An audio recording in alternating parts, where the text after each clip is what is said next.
जसपा र नेपाली कांग्रेसले जे भन्छन् हामी स्वीकार्छौँ भनेर त भनिरहेको छ नि त माओवादी। अनि कसरी नेतृत्व गर्छ? नेतृत्व गर्नलाई न संख्या छ न नैतिकता छ, कसरी नेतृत्व गर्छ? जनता समाजवादी पार्टी नेपाली कांग्रेस र माओवादी केन्द्र मिलेर ओली सरकारलाई विस्थापित गर्न सक्नुहुन्छ कि सक्नुहुन्न तपाईहरु?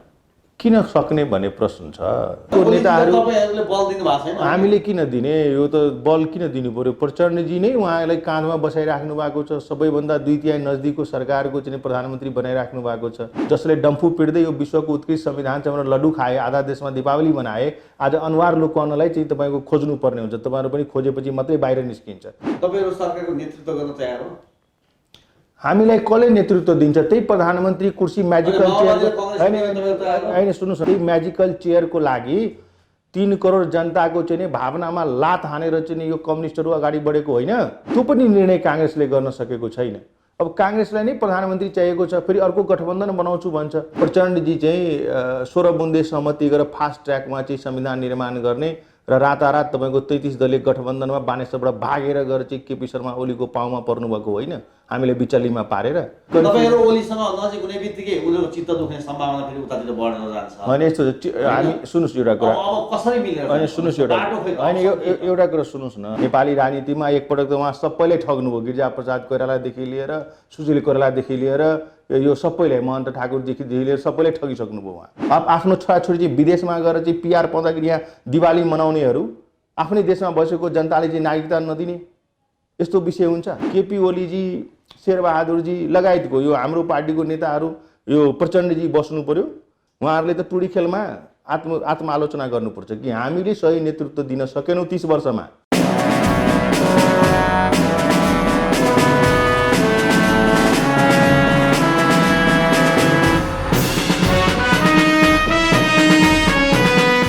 नमस्कार, हेडलाइन विशेषमा तपाईलाई हार्दिक स्वागत छ। आजको हेडलाइन विशेषमा हामीले यति बेला मुलुकमा राजनीतिक सङ्कट देखिएको छ, यसको निकास के हो, यसको निकासको बारेमा सबैतिर छलफल भइरहेको छ। हरेक पार्टीमा छलफल भइरहेको छ, तर निकास अहिले पनि निस्किसकेको अवस्था छैन। निकास कसरी निस्कन्छ र अहिलेको छलफलहरू के कस्ता कुरामा केन्द्रित छन्? के ओली नेतृत्वको सरकार अब विस्थापित हुन्छ? अहिलेको निकास त्यही हो, वा ओली नेतृत्वको सरकारलाई नै समर्थन गरेर अगाडि बढ्न सकिन्छ, वा अरू कसैको नेतृत्वमा सरकार बनेर निकास निस्कन्छ? यस्ता यावत प्रश्नहरू यति बेला तेर्सिएका छन्। आज हामी यिनै विषयको सेरोफेरोमा कार्यक्रम हेडलाइन विशेषमा कुराकानी गर्नेछौँ। त्यसका लागि यति बेला हामीसँग स्टुडियोमा हुनुहुन्छ जनता समाजवादी पार्टीका युवा नेता डाक्टर सुरेन्द्र झा। डाक्टर साहब, यहाँलाई हेडलाइन विशेषमा स्वागत छ। धन्यवाद। डाक्टर साहब, अहिलेको निकास कहाँनिर छ ल भनिदिनुहोस्? तपाईँहरूले अहिलेको निकास कहाँ देखिरहनु भएको छ? यो सबैभन्दा ठुलो विषय के हो भने नेकपा सिङ्गोको असफलताले गर्दाखेरि राजनीतिक समस्या देखिएको हो। सर्वोच्चको फैसलाले फेरि प्रधानमन्त्री केपी शर्मा ओली नै बलियो देखिनु भएको छ। उहाँको पार्टी सबैभन्दा ठुलो पार्टी भएर चाहिँ आएको छ तत्कालीन नेकपा एमाले। निकास कहाँ? उहाँ को बलियो को पातलो भन्दा पनि, को कमजोर भन्दा पनि निकास त चाहियो नि। अहिले जुन राजनीतिक सङ्कट देखिएको छ, यसको निकास कहाँ देख्नु भएको छ तपाईँ? अनि यस्तो छ, यो सङ्कट कसरी देख्नु भएको छ तपाईँले? यसको विषयमा अलिकति व्याख्या हुन जरुरी छ। जस्तै निकास भनेको के? सङ्कट के सङ्कट छ? देशमा सरकार छँदैछ, सबैभन्दा ठुलो दलको भएन अरे नि त।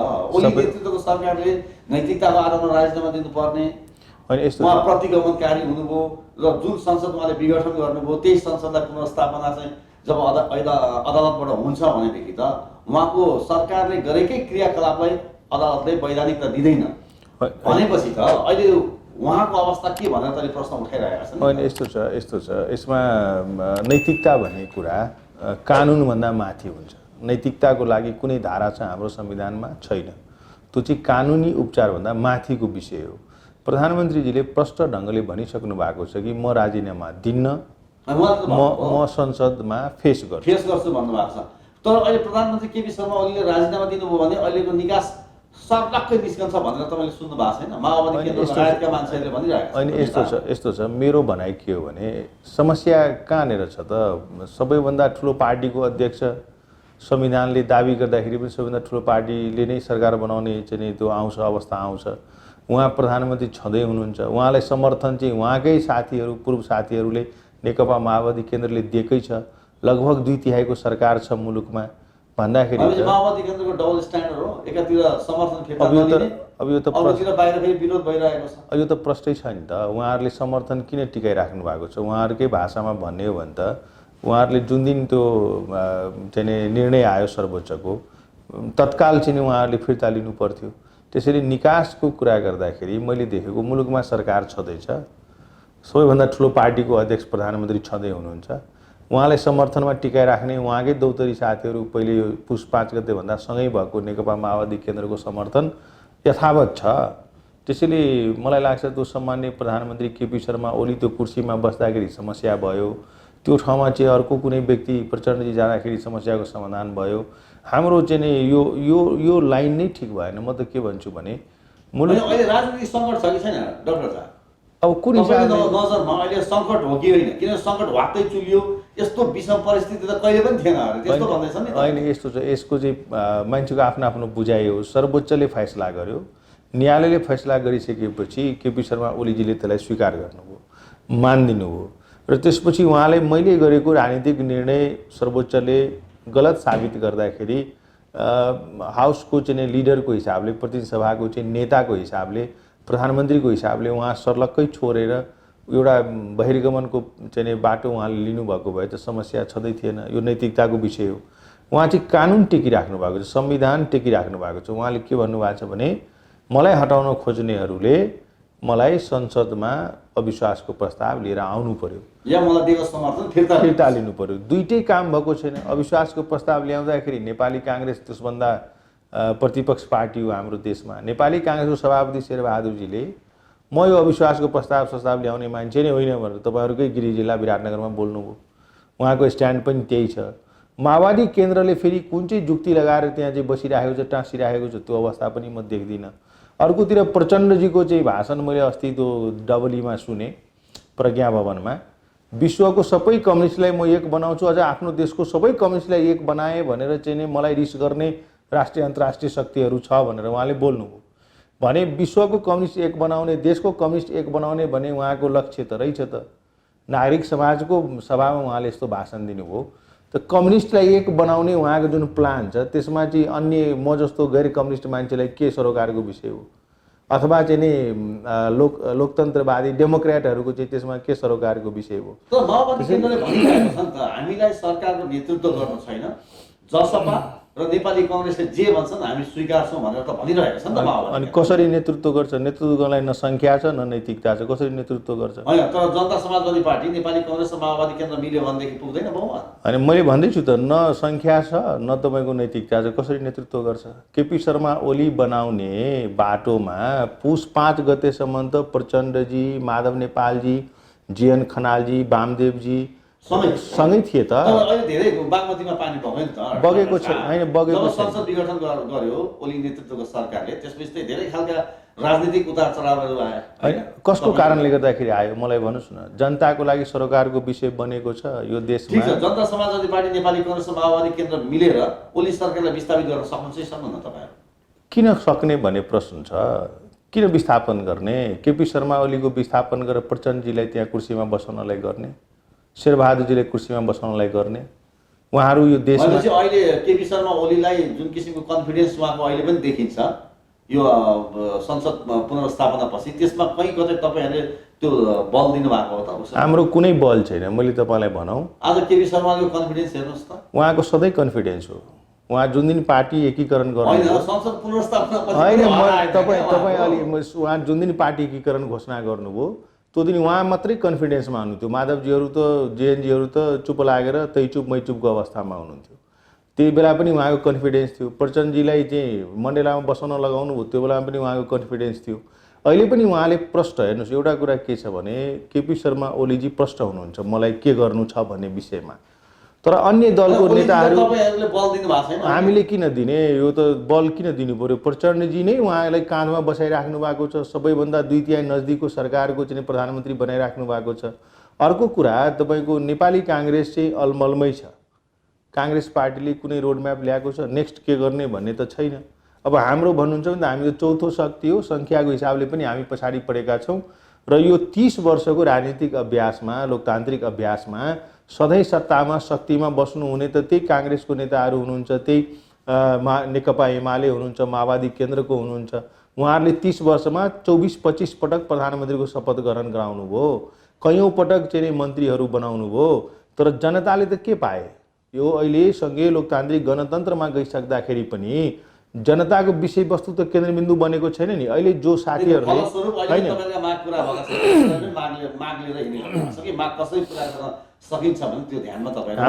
हाम्रो माग मात्रै होइन, नेपालको जीडीपी ग्रोथ रेट ऋणात्मक छ। नेपालमा अहिलेको राजनीतिक जुन सङ्कट छ त्यसमा अहिले जनता समाजवादी पार्टीले केही मागहरू अगाडि सारेको छ कि यो संविधान संशोधन लगायतका कुराहरू, रेशम चौधरी जस्ता तपाईँहरूका साथीले लगाएका मुद्दाहरूका कुराहरू यावत कुराहरू छन्, लाल आयोगका प्रतिवेदन सार्वजनिक गर्नुपर्ने। अब एउटा कुरा यो बताइदिनुहोस्, अहिले यसो बाहिरबाट हेर्दाखेरि के देखिन्छ भने एमालेसँग र विशेष गरी प्रधानमन्त्रीसँग वार्ता हुँदाखेरि चाहिँ तपाईँहरूका पार्टीका अध्यक्ष वरिष्ठ नेताहरू गएको देखिन्छ। माओवादी केन्द्रसँग पनि तपाईँहरूको छलफल हुन्छ, त्यहाँनिर चाहिँ फेरि उपेन्द्र यादव, डाक्टर बाबुराम भट्टराईहरू गएको देखिन्छ। तपाईँले काम विभाजन गरेको हो कि यो खालको सिन चाहिँ हामीले देखिरहेका छौँ? यो सिन किन आइरहेको होइन? यस्तो हो। अब प्रधानमन्त्रीसँग भेट्दाखेरि हाम्रो पार्टीको अहिले हाई कमान्ड भन्नुहोस् 5 जना नेताहरूको छ, 2 अध्यक्ष सहित वरिष्ठ 3 जना नेताहरू हुनुहुन्छ। 5 जनामा बाबुरामजी बिरामी भएर नजानुभएको हो, नभए 4 जना बालुवाटार जानुभएको हो संवादमा। अर्को कुरा म तपाईँलाई के भन्नु भने राजनीतिक संवाद चाहिँ नि नेपाल सरकारसँग हामीले मुद्दागत कुराहरू गरिरहेछौँ। कार्यपालिकाले गर्न सक्ने कामहरूको लागि नेपाल सरकारको तर्फबाट प्रधानमन्त्रीजीले इनिसिएटिभ लिँदाखेरि हाम्रो पार्टीको तर्फबाट 2 जना र प्रधानमन्त्रीसँग नजिक रहेर काम गर्नुहुने 3 जना कार्यदल बनाएर चाहिँ यो काम अगाडि बढेको छ। एउटा कुरा म तपाईँलाई के भन्न चाहन्छु भने जनता समाजवादी पार्टी नेपाल आजको पार्टी मधेस आन्दोलन, थ्रोट आन्दोलनको जगमा बनेको पार्टी हो। त्यसैले हामीले के भनेको छौँ भने आन्दोलन हुँदाखेरि जो राजबन्दीको रूपमा जेल काटिराख्नु भएको छ निर्दोष चाहिँ पार्टीका नेता कार्यकर्ताहरू, हाम्रो सांसद चाहिँ जेलमा छन्, झुठा मुद्दा लगाएर चाहिँ नेता कार्यकर्तालाई प्रताडना दिएको छ, प्रदेश 2 को मन्त्रीमाथि मुद्दा छ। होइन मैले 1 मिनट सिधै आएँ। सुन्नुहोस् न, होइन उहाँ अनुपस्थित होइन, उपेन्द्रजी त्यहाँ जानुभएकै छ। म तपाईँलाई एउटा कुरा के भन्छु भने मेरो पार्टी जसपा पार्टी त्यो भित्र रहनुहुने यो हाई कमान्डमा 5 जना जुन आदरणीय नेताहरू हुनुहुन्छ त्यसमध्ये कसैले भनेको छ रेशम चौधरी छुट्नु हुँदैन, झुठा मुद्दा चाहिँ फिर्ता हुनु हुँदैन। जन्मसिद्ध होइन, सुन्नुहोस् न, होइन यस्तो छ वार्तामा त हाम्रो 779 जनाको केन्द्रीय कार्य समिति छ, अनि 779 जना जाने त्यहाँ वार्तामा 1 जना गए त भइगयो नि। होइन यस कारणले देखियो कि त्यो एउटै व्यक्ति भनेको पहिलो अध्यक्ष हो, प्रथम अध्यक्ष हो पार्टीको, उहाँले गरिराख्नु भएको छ। त सबैजनालाई वार्ता गरेर आएपछि पार्टीबाटै अनुमोदन गर्ने हो, पार्टीकै कार्य समितिमा राख्ने हो, पार्टीकै तहमा त्यो फैसला हुने हो। त्यसैले 779 जना त्यहाँ जानुपर्ने जरुरी पनि छैन। अर्को हाम्रो समिति छ तपाईँको कार्यकारिणी समिति, त्यहाँको 51 जना गएर वार्ता गर्न जानुपर्ने जरुरी पनि छैन। त्यसैले म तपाईँलाई के भन्छु भने जन्मसिद्ध नागरिकता बोकेको नागरिकको छोराछोरीहरू चाहिँ पढ्न पाएको छैन, रोजगार पाएको छैन, विदेश जान पाएको छैन भन्दाखेरि त्यो 5 लाखभन्दा बढी जुन नागरिक छ, अनागरिक भएर बसेको छ युवाहरू, तिनलाई चाहिँ नागरिकता दिनु पर्यो भन्ने विषयको चाहिँ कसले विरोध गरेको छ? बाबुरामले विरोध गरेको छ, अनि उपेन्द्रजीले विरोध गर्नु भएको छ। अब तपाईँहरूको जुन अहिले माग मुद्दा छ यसलाई हल गर्नको लागि सरकारले मात्र चाहेर पनि कतिपय तपाईँहरूको माग मुद्दा हल हुँदैन। जस्तो कि संविधान संशोधन 2-3 चाहियो हो, सरकारले चाहने बित्तिकै निमेष गर्न तत्काल होला लाल आयोगको प्रतिवेदन सार्वजनिक गर्न, त्यो सरकारकै हातमा रह्यो।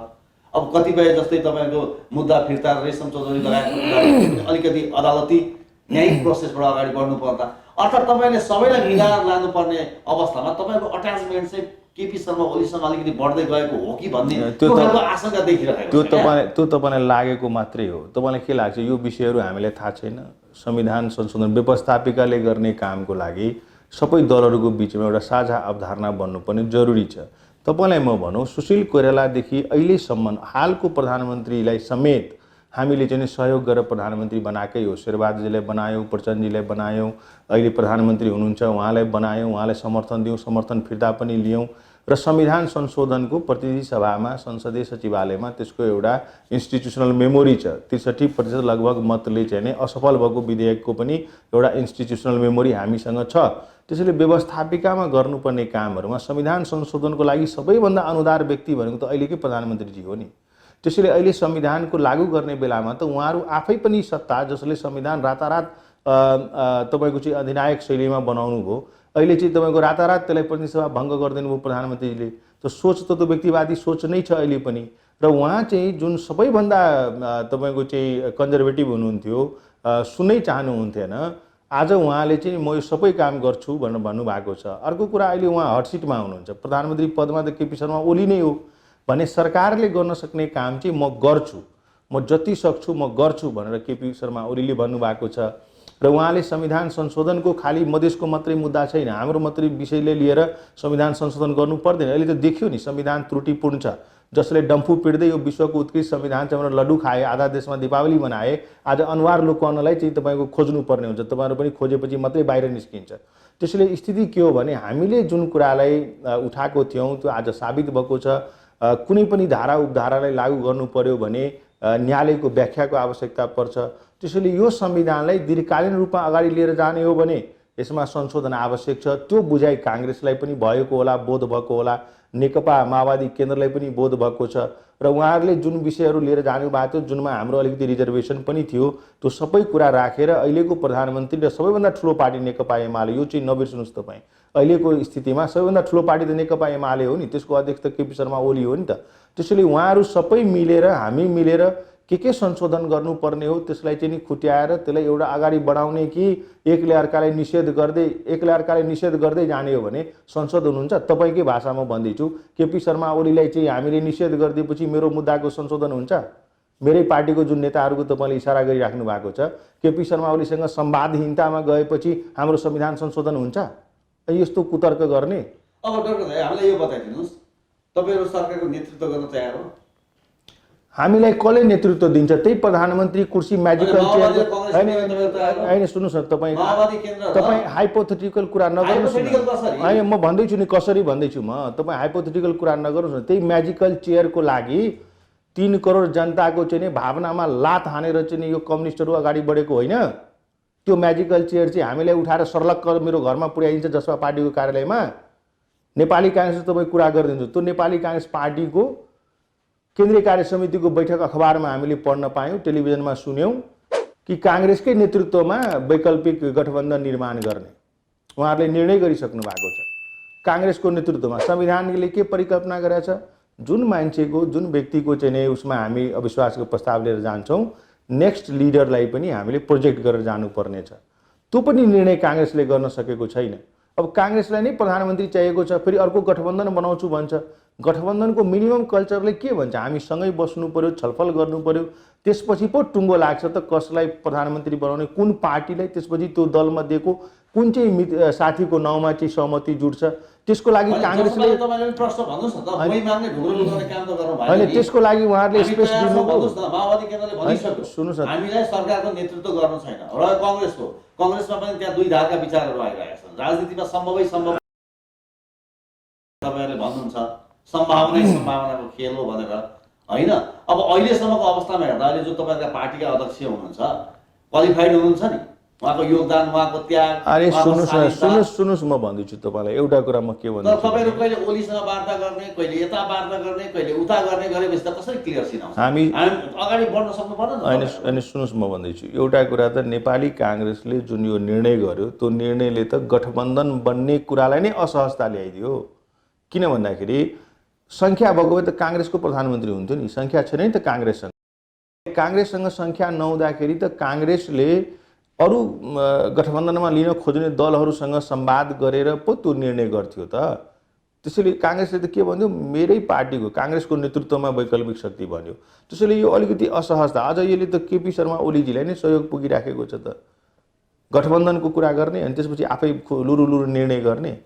त्यसैले यो त संवादहीनता त एउटा त बनाउँछ, यसले अप्ठ्यारो त भयो। होइन, अर्को कुरा तपाईँले नेतृत्व लिनुपर्छ भन्ने अनिवार्यता छैन, तर ओली नेतृत्वको सरकारलाई विस्थापन गर्नुपर्छ भन्ने सुन्नुहोस् न, तपाईँलाई एउटा कुरा के भन्छु भने यो आवाजको पछि नजानुहोस्। पार्टीमा पद्धति हुन्छ। नेपाली काङ्ग्रेसको केन्द्रीय कार्य समिति, संसदीय बोर्ड, नेकपा माओवादी केन्द्रको कार्य समिति, संसदीय बोर्ड, जसपाको कार्य समिति, संसदीय बोर्ड, त्यसले फैसला गर्नु पर्यो, निर्णय गर्नु पर्यो।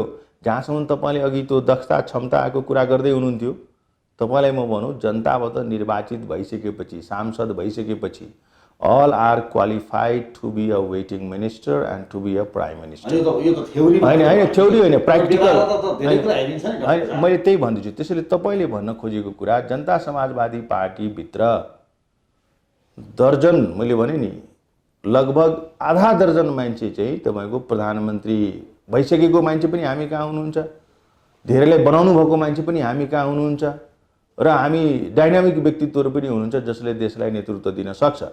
यसमा चाहिँ शङ्का गर्ने ठाउँै छैन। तर हामीलाई राम्रोसँग थाहा छ कि हाम्रो गणितीय सङ्ख्याले यो कुरो सम्भव छैन भने अन्य दलको चाहिँ जसलाई मैले तपाईँलाई भनौँ सुशील कोइरालादेखि अहिलेसम्म हामीले त धेरैलाई प्रधानमन्त्री बनायौँ नि।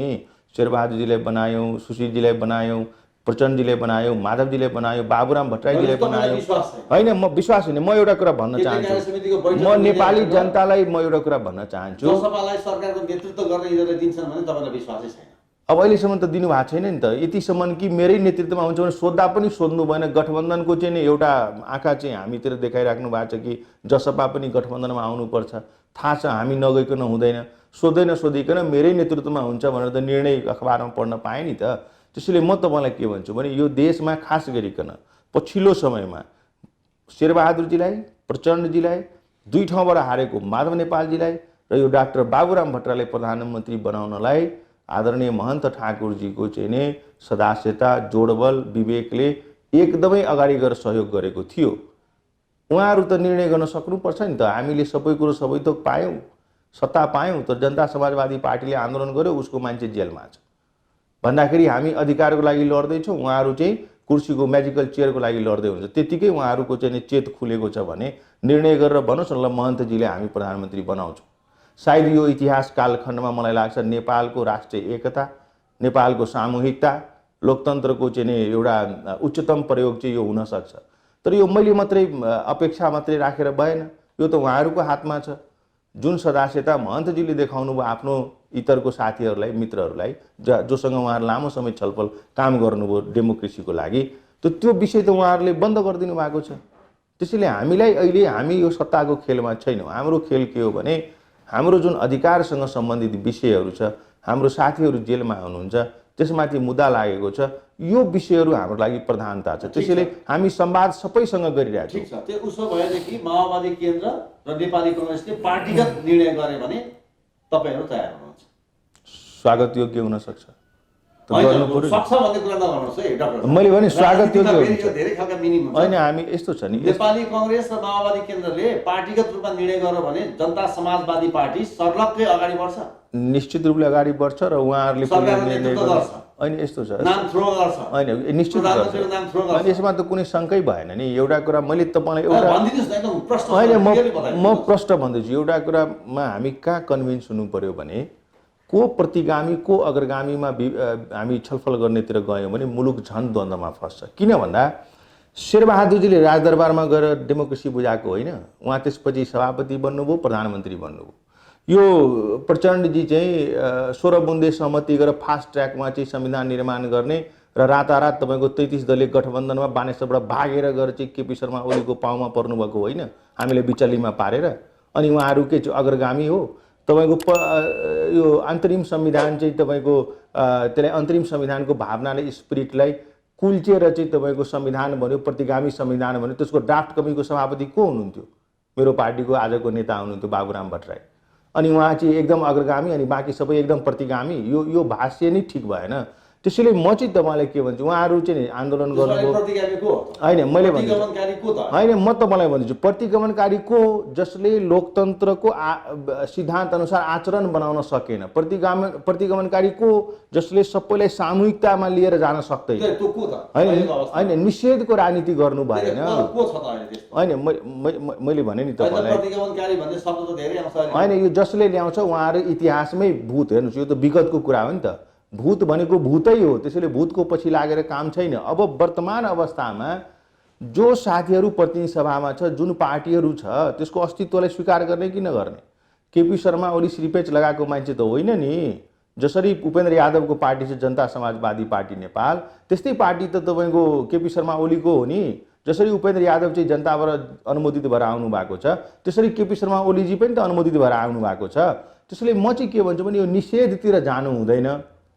केपी शर्मा ओलीले त्यो न्यायालयको चाहिँ नि निर्णय उहाँले मान्नुभयो, उहाँ कानुनी उपचारमा जान्छु भनेर भन्नुभयो। मिल्ने बाटो के त? मिल्ने बाटो भनेको के हो भने समाजवादी पार्टीलाई सरकारको नेतृत्व दिनलाई पार्टीगत रूपमा माओवादी केन्द्र र कांग्रेसले निर्णय गर्दा पनि तपाईँ अहिले पनि कन्फ्युजनको कुरा गर्नुहुन्छ। हामी कन्फ्युजनको राजनीतिको कुरा यस्तो छ, हामी तपाईहरु ओलीसँग नजिक हुने बित्तिकै उनीहरूको चित्त दुख्ने सम्भावना फेरि उतातिर बढ्न जान्छ। अनि यस्तो हामी सुन्नुस् एउटा कुरा, अब कसरी मिलेर अनि सुन्नुस् एउटा, अनि एउटा कुरा सुन्नुस् न, we are not here to sell ice cream के सबैलाई खुसी पार्नलाई जनता समाजवादी पार्टीको गठन भएको होइन। जनता समाजवादी पार्टीको गठन एउटा राजनीतिक एजेन्डाले भएको हो। त्यो के हो भने मुलुकलाई सङ्घीय संरचनामा लिएर जाने, समानुपातिक समाजमा लिएर जाने। होइन सुन्नुहोस् न, मैले साथ समर्थनको लागि के गर्ने, अनि हामी एजेन्डा छोडेर समर्थन दिने? त्यही त, तपाईहरु माओवादी केन्द्र र कांग्रेससँग किन मिल्न सक्नुहुन्छ? सरकारको नेतृत्व लिन किन सक्नुहुन्छ? अनि उहाँहरू आउनु भएको छ दिनलाई। त्यो त आउनुभयो भने मैले के प्रश्न भनिदिनुस्? होइन त्यो आउनुभयो भने निर्णय भयो भने तपाईँ होइन आउनु भएपछि निर्णय गरौँला नि, गर्न दिनुहोस् न। त्यो सिम्टम्स छ, त्यो अवस्था छ। उहाँहरू त हामीले झन् ढोकै बन्द गरिदिनु भयो। माओवादी केन्द्रले लगभगको कुरा नजानुहोस् न। प्रचण्डजीको बोली वचन व्यवहारमा त तपाईँको त्यो पत्याउने कुरा हो। बिहान बोलेको कुरा दिउँसो बिर्सिनु, दिउँसो बोलेको कुरा साँझ बिर्सिनु, भोलिपल्ट झन् अर्कै प्रचण्ड भएर निस्किनुहुन्छ उहाँ। त्यो कुरा विश्वास गर्न गाह्रो छ।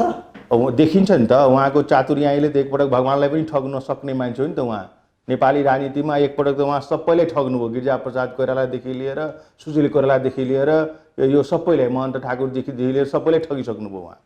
अब यो सर्कल पुरा भएको छ। उहाँको चरित्र चाहिँ त्यो ठगको प्रवृत्ति भएको कारणले आज पनि हामी समस्यामा छौँ।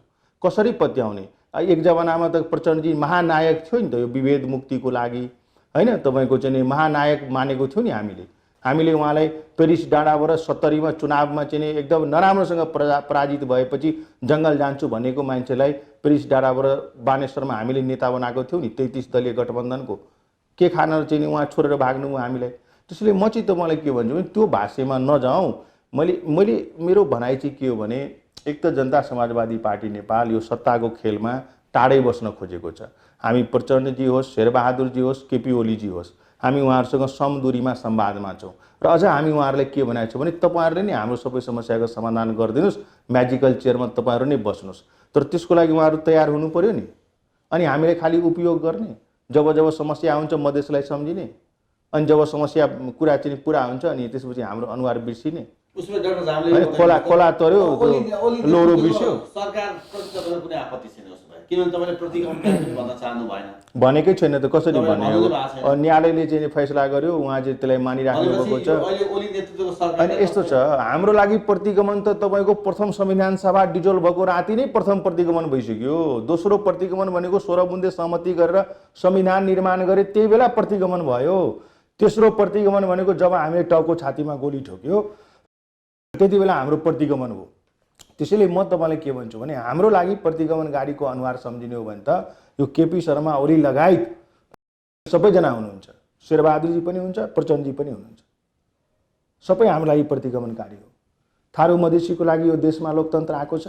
लोकतन्त्र भएको भए हाम्रो टाउको र छातीमा गोली ठोक्थे। कति दिन मण्डेलामा बस्न गयो प्रचण्ड, यो मधेसीलाई किन टाउकोमा गोली ठोकेको, छातीमा गोली ठोकेको, 2 वर्षको बच्चालाई किन मारेको, महिला कुद्न सक्दैन साडी लगाएको भनेर चाहिँ किन हत्या गरेको भनेर प्रचण्डजीले कहिले बोल्नुभयो? यो माधवजीले कहिले बोले? रेशम चौधरी जेलमा छ 4 वर्षमा कहिले शेरबहादुरजीले भन्नुभयो किन छ रेशम चौधरी यो 40 लाख थारूको चाहिँ आस्थाको बन्दी यसलाई म निकाल्छु भनेर 4 वर्षमा एकचोटि पनि भन्नुभयो तपाईँको चाहिँ शेरबहादुरजीले? अझ उहाँको लागि त रेशम चौधरी र त्यो के भन्छ अफ्ताबजी, त्यो विजय कुमार गच्छेदारमा कुनै अन्तरै छैन। त्यसैले मधेस र थारूको सवाल आउँदाखेरि उहाँहरू सबै एक ठाउँमा जानुहुन्छ। त्यसैले हामी प्रधानमन्त्रीसँग पनि नजिक छैन, उहाँहरूसँग पनि टाढा छैन। हाम्रो भनाइ के हो भने तपाईँहरू मिलेर यो समस्या क्रिएट गर्नु भएको छ, हामीलाई अनागरिक बनाउनु भएको छ। हामी त उपनिवेशको नागरिक हो, अनागरिकको प्रतिनिधि हो हामी। यो देश हाम्रो भएको भए त यो 30 वर्षमा 24 पटक 25 पटक प्रधानमन्त्रीको शपथ गराउनु भयो। त कुनै झा मण्डल चौधरी त्यहाँ भएको छ? त्यहाँ भएको छैन नि। त्यसैले म तपाईँलाई के भन्छु भने यो नयाँ ढङ्गले मुलुक बढ्नुपर्छ। केपी ओली समस्या होइन, समस्या प्रवृत्तिको, समस्या सामूहिकता नहुने हो, समस्या निषेधको राजनीतिको। अहिले पनि हामी त्यही गरिराख्ने। कति दुःखद कुरा छ कि मान्छेले आफ्नो लुगाको लागि लड्नुपर्छ, आफ्नो भाषाको लागि लड्नुपर्छ। यो यो यो विषय 21औं शताब्दीमा यो कहीँ राज्यको विषय हुन्छ, यो कहीँ सङ्घर्षको विषय हुन्छ। अब आफ्नो छोराछोरी चाहिँ विदेशमा गएर चाहिँ पिआर पाउँदाखेरि यहाँ दिवाली मनाउनेहरू आफ्नै देशमा बसेको जनताले चाहिँ नागरिकता नदिने यस्तो विषय हुन्छ। यो प्रवृत्तिको अन्त्य हो। यो प्रवृत्तिको अन्त्य हुनु पर्यो, निषेध भन्ने नै हुनु भएन। म त के भन्छु भने केपी ओलीजी, शेरबहादुरजी लगायतको यो हाम्रो पार्टीको नेताहरू, यो प्रचण्डजी बस्नु पर्यो। उहाँहरूले त टुडी खेलमा आत्मालोचना गर्नुपर्छ कि हामीले सही नेतृत्व दिन सकेनौँ 30 वर्षमा। हामीले ल्याएको चाहिँ प्रवृत्ति भनेको एकलवादी प्रवृत्ति हो, यो प्रवृत्ति भनेको अराजक प्रवृत्ति हो, यो प्रवृत्ति भनेको तपाईँको चाहिँ सामूहिकताको प्रवृत्तिको विरोधमा हो। I am the state, I am the party, I am the राज्य भन्ने किसिमको चाहिँ प्रवृत्ति हो। यसमा चाहिँ रूपान्तरण ल्याउनुपर्छ, उहाँहरू पुस्तान्तरणमा जानुपर्छ। उहाँहरूको अनुहारलाई अब यो नेपाली जनताले चाहिँ नि त्यो आशा भरोसाको केन्द्रबिन्दुमा राखेको छैन। त्यसैले निषेधतिर जानु भएन। मैले तपाईँलाई भने, तपाईँले प्रश्न गर्नुभएको छ मलाई, केपी शर्मा ओलीसँग हामी सम्बन्धै विच्छेद गरेपछि के हाम्रो सबै संशोधन हुन्छ, सबै कुरो हुन्छ? यसको ग्यारेन्टी दिन सक्छ उपेन्द्र यादवजीले, बाबुराम भट्टराईजीले? यस्तो कुरा गरेर हुन्छ? त्यसैले हाम्रो भनाइ चाहिँ के छ भने अब जो जहाँ काम गर्यो, बाबुरामजी चाहिँ प्रचण्डजीसँग काम गर्नुभयो, लामो समय मित्रता छ, सहजै भेटघाट हुन्छ, भेट्नुहुन्छ, सधैँ भेट्नुहुन्छ, ठिकै छ, राम्रै कुरा हो। उपेन्द्रजी चाहिँ त्यहाँ हुनुहुन्थ्यो, उहाँको भेटघाट हुन्थ्यो, ठिकै छ त। यही केपी ओलीको सरकारमा उहाँ प्रधानमन्त्री हुनुभएको होइन? अनि हामीले अनुभव छैन? उहाँले भन्दै गर्दाखेरि पनि त्यहाँ यो केपी शर्मा ओलीले संशोधन गर्दैन भने त हामीले राम्रोसँग थाहा छ त। त्यसैले त्यो हाम्रो अध्यक्ष हो नि त उहाँ, हामीसँगै आन्दोलनमा गएको थियो नि त। आज जो मान्छे जेलमा छ त्यसलाई छुटाउनुमा त उपेन्द्रजीको पनि त उतिकै दायित्व छ नि त। त्यसैले हामी यो सबै अनुभवबाट सिकेर एउटा नयाँ कोर्समा नेपालको राजनीति लिएर जानु पर्यो। तपाईँको मल्टी डाइमेन्सनल पोभर्टीमा नेपालमा चाहिँ जनसङ्ख्या थपेको थपै छ, बेरोजगारी समस्या त्यत्तिकै छ, कोभिड पछिको बेरोजगारी समस्या त्यत्तिकै छ। व्यवस्था चाहिँ हामी लोकतान्त्रिक ल्याउने, अनि प्रवृत्ति व्यवहार चाहिँ कस्तो भयो भन्दाखेरि हुकुमी परमाङ्गी, मैले भनेपछि मात्रै हुने। अस्तित्वलाई त स्वीकार गर्नु पर्यो नि। यहाँ त अस्तित्वलाई नै स्वीकार नगरिदिने प्रवृत्ति भयो। आज पनि केपी शर्मा ओलीमा धेरै समस्या छ, म यसमा सहमत छु, तर त्यो समस्याको समाधान उनलाई पनि त्यो रिङभित्रै राखेर निकाल्नु पर्यो। मेरो भनाइ त्यो हो। ठिक छ डाक्टर साहब, हेडलाइन विशेषको स्टुडियोमा आइदिनु भयो, हामीसँग कुराकानी गरिदिनु भयो, यहाँलाई धेरै धेरै धन्यवाद। विचार राख्ने अवसर दिनुभयो, हार्दिक धन्यवाद। नमस्कार।